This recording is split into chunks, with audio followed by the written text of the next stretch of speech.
Hello everyone, welcome back to my channel. আজকের রেসিপিটা নিয়ে কিন্তু আমি ভীষণ এক্সাইটেড বিকজ আজকে যে রেসিপিটা আমি তৈরি করে তোমাদেরকে দেখাবো সেটা হচ্ছে one of my most favourite dish, shukto. এখানে দেখো আমি সমস্ত সবজিগুলোকে কেটে রেখে দিয়েছি আর বেগুন আর কাঁচকলা নিয়েছি যেগুলোকে জলে ভিজিয়ে রেখে দিয়েছি। এবারে কড়াইয়ে সর্ষের তেল দিয়ে একে একে ভেজে নেব। প্রথমে আমি ভেজে নিচ্ছি বড়ি। শুক্তোতে তো বড়ি না দিলে ভালোই লাগে না, তাই আমি এখানে কিছু পরিমাণে বড়ি আগে লাল লাল করে ভেজে নিয়েছি।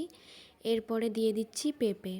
আজকের এই শুক্তো রেসিপিটা কিন্তু একান্তই আমার রেসিপি, তাই প্রসেসগুলোও আমি যেমনভাবে পছন্দ তেমনভাবেই কিন্তু রেখেছি।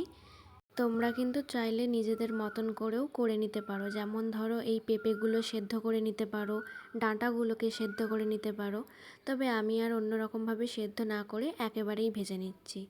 আমার পেঁপে আর গাজর ভাজা হয়ে গেছে, এবারে আমি এখানে বেগুনগুলোকেও ভেজে নিচ্ছি। বেগুনগুলো আমাদের ভাজা হয়ে গেছে, এবারে এর মধ্যে দিয়ে দেবো কাঁচকলা। এর মধ্যে কিন্তু কোনো কিছুতেই এখনও পর্যন্ত নুন অ্যাড করিনি, একেবারে তরকারিতেই নুন অ্যাড করব। এগুলো যেহেতু পাতলা পাতলা করেই কাটা আছে, তাই সেদ্ধ করা নিয়ে কোনো রকম চিন্তা করার নেই, এগুলো অলরেডি সেদ্ধ হয়েই যাবে। কলাটা মোটামুটি নাড়াচাড়া করে নেওয়ার পরে এর মধ্যে আমি একসাথে আলু আর শিম অ্যাড করে দিচ্ছি। এবারে আমি সামান্য পরিমাণে নুন অ্যাড করে দেবো।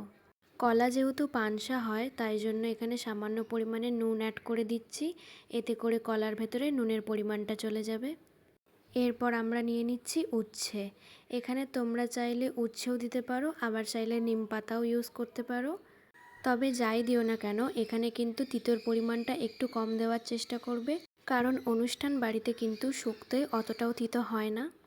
উচ্ছেটা ভাজা হয়ে আসলে এবারে আমরা ওই তেলের মধ্যে পাঁচফোড়ন, তেজপাতা আর রাঁধুনি ফোড়ন দিয়ে দেবো। ফোড়নটা হয়ে আসলে এবারে আমরা এর মধ্যে দিয়ে দিচ্ছি বরবটি। সামান্য পরিমাণে নাড়াচাড়া করার পর এর মধ্যে আমরা অ্যাড করে দিচ্ছি মিষ্টি আলু আর সজনে ডাঁটা। গ্যাসের ফ্লেমটা এবার আস্তে করে আমরা এগুলোকে ভালো করে নাড়াচাড়া করে নেব। আর অন্যদিকে একটা মশলার পেস্ট রেডি করে নেব। নিয়ে নিচ্ছি বেশ কিছুটা সর্ষে আর রাঁধুনি, আর তার সাথে অ্যাড করে দিচ্ছি কিছু পরিমাণে আদা আর দুটো কাঁচা লঙ্কা। এবার এই সমস্ত উপকরণগুলোকে একটা ফাইন পেস্ট রেডি করে নেব।